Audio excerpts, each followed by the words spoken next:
Apakah kriteria untuk menentukan sebuah syariat? Apakah kita mengambil hukum lahiriahnya atau maknanya? Misalnya syariat kurban, apakah kita harus mengambil hukum lahiriahnya sehingga kurban harus dengan menyembelih binatang, ataukah makannya sehingga kurban bisa diganti dengan uang? Tidak, itu harus dengan binatang. Berkurban itu harus dengan binatang.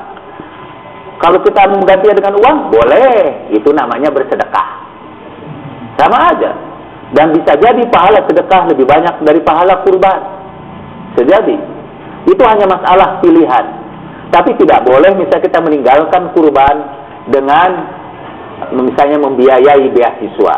Itu hukumnya masing-masing. Ada orang mengatakan, untuk apa haji sih kalau ada tetangga kita yang masih kelaparan? Itu betul. Tolong dulu yang kelaparan. Tapi kalau kita harus menolong orang yang kelaparan di Indonesia, kita akan pernah bisa haji karena yang kelaparan lebih banyak daripada yang haji. Jadi mungkin kita tidak bisa haji. Jadi karena itu tetap haji kita lakukan, menolong kelaparan juga kita lakukan. Dulu karena saya setiap tahun selalu haji, orang mengkritik saya, apa ini haji setiap tahun, kenapa tidak digunakan untuk menolong orang-orang miskin? Kebetulan yang tanya itu juga tidak pernah menolong orang miskin dan tidak pernah haji. Jadi saya bilang, saya ini orang yang haji, tapi saya juga membantu fuqara dan masakin.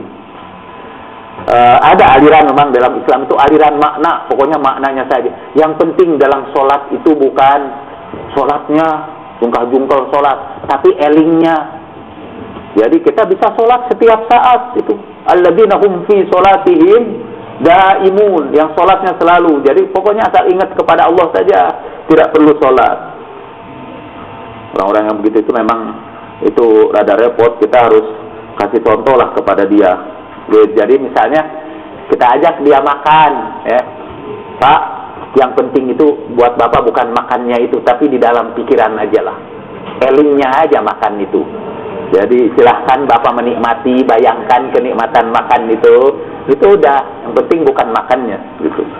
Itu yang tukang makna itu ya, yang selalu mencari makna sesuatu di balik itu, tapi kadang-kadang untuk menghindari sebetulnya kewajiban dia.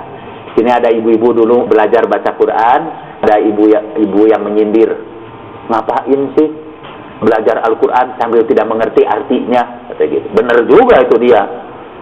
Tapi akhirnya dia tidak belajar Al-Quran dan juga tidak berusaha memahami artinya.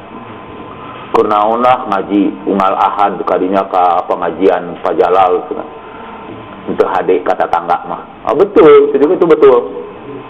Tapi kan itu lebih baik daripada nyate hadik kata tangga karena ngaji deh, ya. Itu tentu lebih baik.